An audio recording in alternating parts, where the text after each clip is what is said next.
Entonces esto se me pasó, pero la jerarquización simplemente no es admisible. Am, y es importante hacer referencia a la conferencia de Helsinki de 1975, que fue firmada por representantes de Europa Occidental y Europa Oriental, incluyendo la Unión Soviética, Estados Unidos y Canadá. No había países que en esos entonces eran clasificados dentro de la categoría del tercer mundo.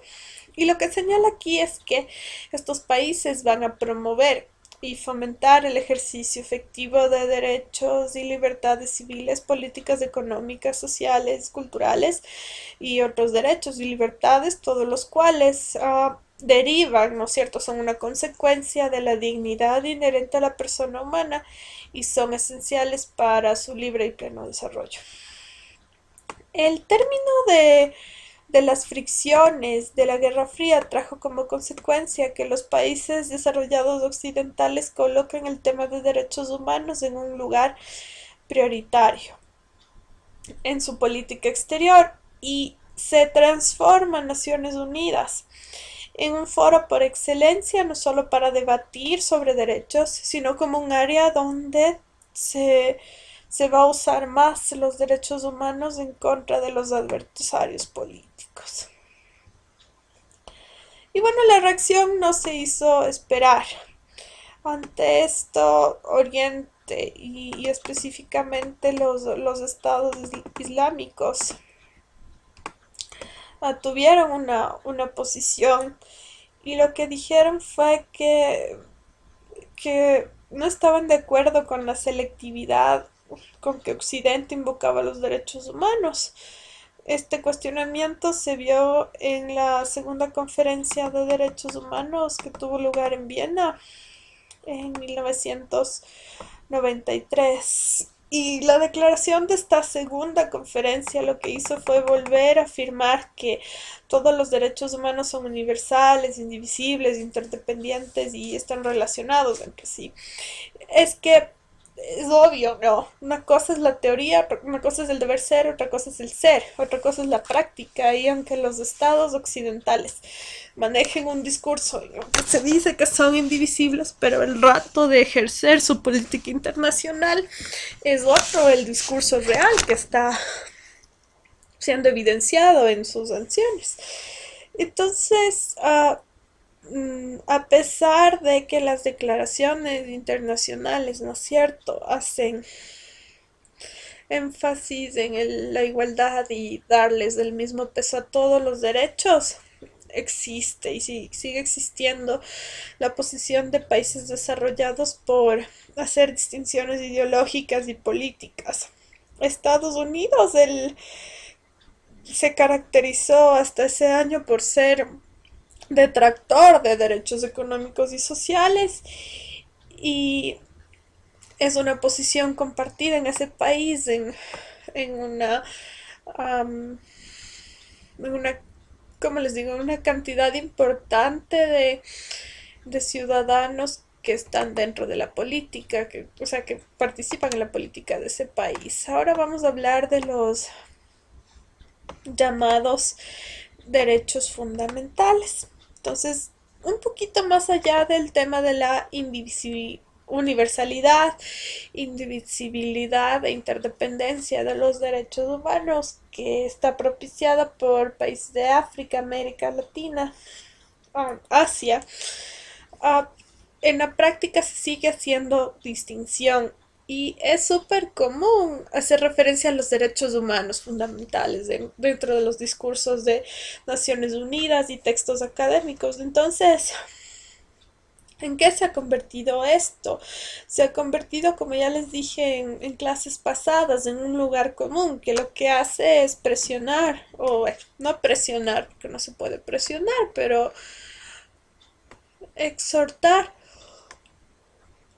a países que tienen problemas en materia de derechos humanos y decirles, bueno, por lo menos respeten los derechos humanos fundamentales, pero en el fondo Esto es una réplica de ese doble discurso, ¿no? Mientras se dice que son indivisibles, se está pidiendo a ciertos países que básicamente no están muy bien, que respeten al menos ciertos derechos y ya de plano no van a respetar todo.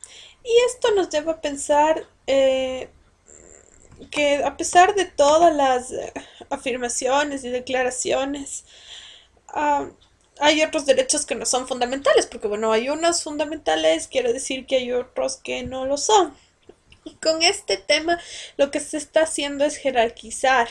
Y los que hablan de este tipo de cosas principalmente son los países desarrollados occidentales que no son tan proclives a la defensa de todos los derechos, ¿no es cierto? La frase de los derechos fundamentales fue tomada del preámbulo de la Carta de Naciones Unidas, cuando dice a los pueblos de Naciones Unidas resueltos, y en esta parte ya empieza la cita, ¿no es cierto?, a reafirmar la fe en los derechos fundamentales del hombre, en la dignidad y el valor de la persona humana, en la igualdad de derechos de hombres y mujeres, en las naciones grandes y pequeñas, de ahí se cierran las comillas. Cuando se redacta la Carta de Naciones Unidas en el año de 1945, en esta parte de acá, está algo importante a lo que se hace referencia, ¿no es cierto? Y es que cuando un gobierno exhorta a otro a respetar los derechos fundamentales, no existe una medida para saber cuáles son los derechos fundamentales, sino en lo que cada gobierno piensa al hablar es en su propia interpretación política de los derechos fundamentales. Pero si se quiere dar una explicación jurídica hay que recurrir a textos jurídicos y estudiosos de la materia que han tratado de precisar cuáles serían tales derechos basados en normas jurídicas internacionales, pero ante este aspecto tampoco hay un acuerdo. Ahora sí vuelvo a lo que les quería decir. En 1945, cuando se redacta la Carta de Naciones Unidas, el concepto de derechos humanos era súper restringido, bastante restringido, y existían pocas convenciones que eran patrocinadas por la Sociedad de Naciones, ¿no? La Sociedad de Naciones, creo que sí, ya les dije, fue el régimen internacional previo a las Naciones Unidas, que no tuvo mucho éxito, pero fue el antecedente. Y estas convenciones, que eran patrocinadas por la Sociedad de Naciones, se referían a cosas básicas. Por ejemplo, el tratamiento de extranjeros, la esclavitud, el tratamiento de refugiados, la posición del Estado frente a minorías raciales, lingüísticas y religiosas. Y por otro lado, la Organización Internacional del Trabajo había avanzado ya un poco en lo que tiene que ver con los derechos laborales. Entonces, en el año de 1929 se promulga este texto que yo le pongo entre los antecedentes de los derechos humanos, ya les he explicado antes, la Declaración de los Derechos Internacionales del Hombre. Y ante esta postura, como bien ustedes hicieron la pregunta en alguna de las clases, las organizaciones no gubernamentales del momento también abogaban porque van a decir derechos del hombre, también son derechos de la mujer, y también se deben incorporar ciertos elementos básicos como la justicia social, la libertad y la igualdad racial. Entonces, en ninguna parte en realidad se estipula cuáles son estos derechos fundamentales. Y bueno, entonces, como ya les expliqué, hay una ambigüedad súper clara cuando se habla de estos derechos fundamentales. Las convenciones internacionales lo que sí tienen es un listado de derechos que los estados se comprometen a respetar. Pero estos son los derechos humanos internacionalmente reconocidos. Y lo que sí pasa es que las mismas convenciones, ¿no es cierto?, mencionan un grupo de derechos que bajo ninguna circunstancia el Estado puede dejar de observar y de respetar, y de ahí se desprende que hay un grupo de derechos que podrían estar sobre los demás. el Pacto Internacional de Derechos Civiles y Políticos. Acá le puse 2 veces la fecha, ¿no es cierto?, del año 1966. Lo que hace es autorizar a los estados parte cuando se encuentran en una situación excepcional de conmoción que ponga en peligro la vida de la nación, a suspender la vigencia de los derechos, excepto algunos de ellos.